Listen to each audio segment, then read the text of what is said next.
Segera setelah mendengar ketukan di pintu, cucu menantu sudah tahu itu kakeknya. Dia segera membersihkan pangsit di atas meja.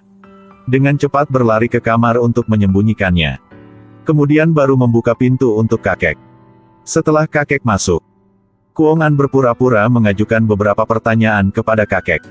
Lalu membawa makanan malam baginya. Adalah sepiring tortilla kering dan keras. Kakek sedang makan. Sambil mendengarkan dua anak Tie San dan Tie Hoa berlari keluar dan berkata, "Kakek, pangsit jauh lebih baik daripada roti jagung. Ayo, jangan ganggu kakekmu untuk makan." "Kakek, kamu tidak suka pangsit?" "Hahaha. Bodoh ini, siapa yang tidak ingin makanan enak? Tie San, ayo peluk aku untuk tidur ya." Kuong An buru-buru membawa putranya pergi. Setelah dengar kata kakeknya, Tie Hoa segera berlari ke dapur. Kakek melihat di bawah ada pangsit di tanah. Tetapi kaki Kuong An menginjaknya. Kakek terkejut. Melihat Tie Hoa mengeluarkan semangkuk pangsit. "Kakek memberimu pangsit." Udara di sekitarnya sepertinya berhenti. Pasangan itu tidak tahu apa yang harus dilakukan selanjutnya. Tapi si kakek sudah tahu semuanya. Dia sangat marah hingga dia gemetar. Dia tidak percaya bahwa cucu laki-laki dan cucu iparnya yang telah dididik selama lebih dari 10 tahun bisa melakukan ini.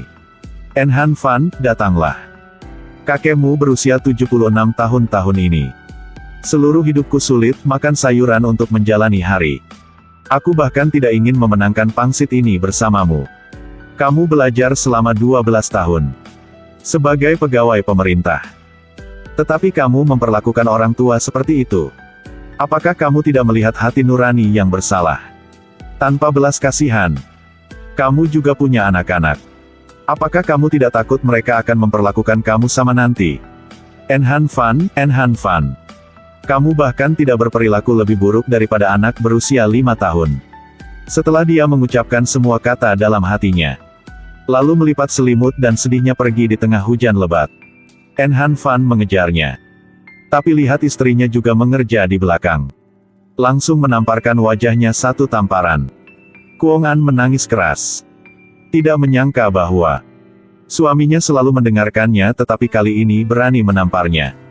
Jadi dia meskipun hujan, membawa dua anaknya kembali ke rumah ibu kandungnya. Kakek memeluk selimut untuk menutupi hujan, meraba-raba dalam kegelapan. Tanpa sengaja tersandung dan jatuh. Hampir jatuh ke air. Orang tua ini sepanjang hidupnya tidak kalah dengan siapapun.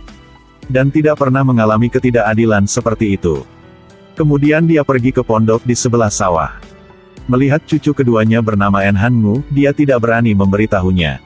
Matanya merah dan sedih. En Han Ngu juga menebak masalahnya. Ingin mencari kakak laki-laki tertua untuk mengklarifikasi masalahnya. Tunggu sampai Kuong An sampai di rumah ibunya.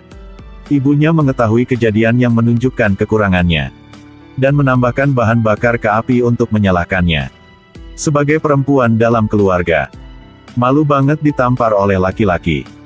"Kuong An, kamu sangat lemah. Jika kamu ingin menjalani hari-hari dengan nyaman, pulanglah dan pertanggungjawabkan dia. Agar dia tidak mengharapkan keuntungan dalam hidup ini. Pergi temukannya hari ini dan selesaikan. Jika tidak dapat menemukan alasan yang jelas, itu belum berakhir." Tidak lama kemudian, Kuong An menemukan En Han Fan sedang siapkan pergi. Hanya melihat En Han Fan ditampar berulang kali di wajahnya oleh istrinya. Kepala kantor dokter hewan ingin pergi dan memberi nasihat Kuong An. Tetapi juga ditampar beberapa kali. Kacamatanya jatuh ke tanah dan pecah. Keduanya memukul dari dalam keluar. Kuong An keras ingin bercerai. Kemudian ingin meninggalkan dua anak untuk En Han Fan. Pada saat itu, putrinya kehilangan dua gigi depan. Seluruh mulutnya berlumuran darah. Tetapi Kuong An masih dengan dingin pergi.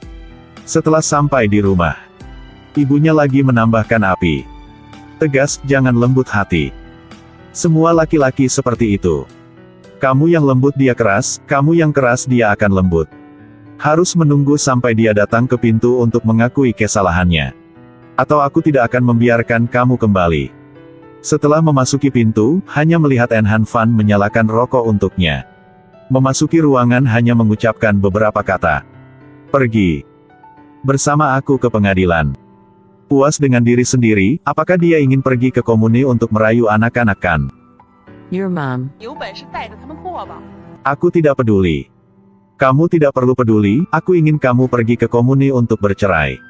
Apa? Oke, cerai. Siapapun yang mengatakan tidak menepati janji adalah pengecut. Pergilah. Jika ada yang tidak beres di rumah aja. Mengapa suami dan istri pergi ke komuni untuk dilihat orang? Ayah Tiesan. Ketika ibu mertuanya melihat itu, segera memberi isyarat kepada putrinya. Tetapi Kuong An masih berbicara dengan keras. Sebenarnya, dia tidak ingin pergi. Melihat mereka mau keluar. Ibu mertua langsung panik. Angkat tangannya untuk menggenggam sepeda En Han Fan. Mau pergi, bagaimana bisa begitu mudah? Tamparan memukul Kuong An, kamu harus segera pulang. Tanpa kata-kata, kamu ingin pergi. Jika ingin bercerai, kamu harus dipukuli kembali olehnya. Bu, lakukan ini untukku.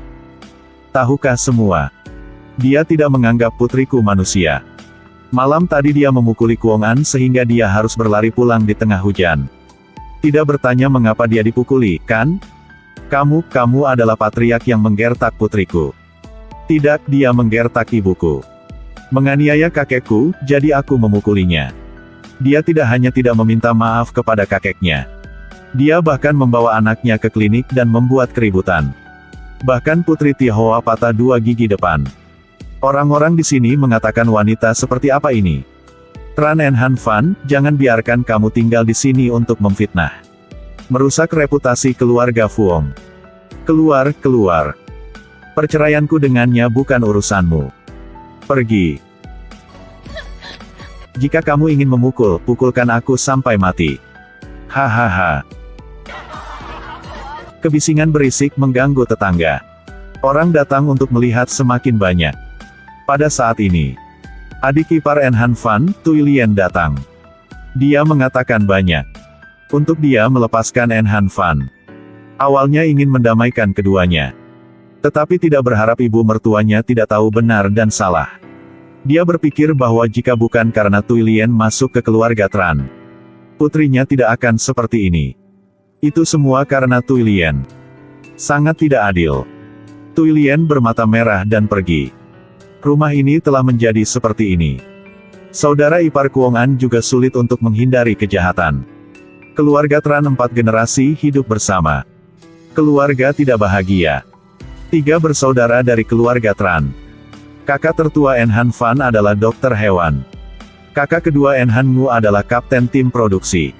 Adik bungsu En Han Puong mengemudi bajak di tim produksi.